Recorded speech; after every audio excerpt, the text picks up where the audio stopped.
Salut, bienvenue à toutes et à tous dans ce nouveau module vidéo. Depuis plus d'un an, je vous propose des vidéos inspirées de ma vie professionnelle, de mon expérience professionnelle, tant dans l'audiovisuel, la communication, la formation, le management, mais aussi le design thinking et l'animation. Justement, l'animation, vous le savez, j'anime aussi bien des web TV que des web radios et j'ai récemment animé deux grands débats initiés par le gouvernement avec une charte qui avait été donc rédigée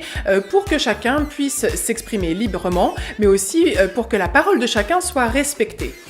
Fort bien, j'y ai ajouté ma touche personnelle. J'ai demandé à tous les intervenants qu'ils s'expriment en leur nom en utilisant la première personne du singulier en disant « je pense que, j'aimerais que, je vous propose que ».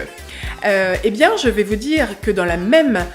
la même façon, lorsque vous êtes dirigeant d'une entreprise ou même lorsque vous êtes parent, je vous invite à utiliser cette forme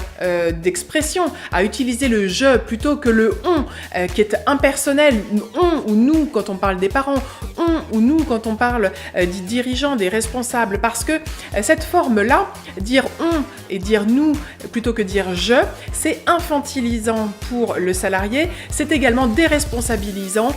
pour le manager. De cette façon, si vous utilisez le « on », si vous utilisez le « nous », votre consigne, votre